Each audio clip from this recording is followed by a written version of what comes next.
Hi madam, నమస్తే. మీ పేరు? నమస్తే అండి, నా పేరు క్రాంతి. మేడం, మీకు న్యూట్రిషన్ పాపకి ఏం రిజల్ట్ వచ్చింది మేడం? పాపకి పీసీఓడి ప్రాబ్లంకి వాడానండి నేను.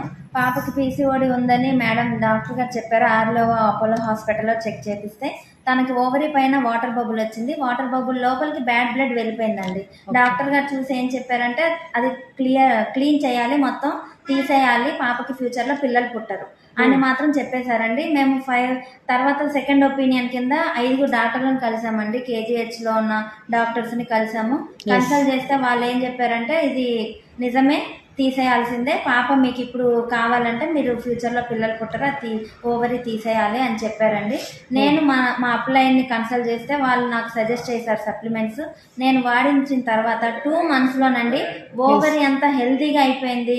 మంత్కి తనకి ఇరెగ్యులర్గా పీరియడ్స్ వచ్చేవి, అలాంటిది ఇప్పుడు రెగ్యులర్గా పీరియడ్స్ వస్తున్నాయి. 5 daysలో ఆగిపోతున్నాయండి. అప్పుడైతే 20 days అయ్యేది. వచ్చినప్పుడు చాలా పెయిన్ ఉండేది, ఇప్పుడు ఏ పెయిన్ లేదు. 5 daysలో చక్కగా ప్రతి నెల కరెక్ట్ టైంకి వస్తూ టైంకి ఆగిపోతూ పాప హెల్దీగా ఉందండి. నేను చాలా హ్యాపీ. మేడం, ఏమేమి యూజ్ చేశారు? పాపకి నేను శతావరి యూజ్ చేశాను, ఐరన్ ఫోలిక్ యూజ్ చేశాను, ఎలార్జినైన్ యూజ్ చేశాను, ఫ్లాక్స్ యూజ్ చేశాను, వాటితో పాటు నూనె కూడా యాడ్ చేసి యూజ్. పాప ఏజ్ మేడం? పాప ఏజ్ అది వచ్చినప్పుడు 18 years అండి. ఓ సూపర్ మేడం, ఎక్సలెంట్ రిజల్ట్ వచ్చింది madam. Thank you ma'am, thank you very much madam.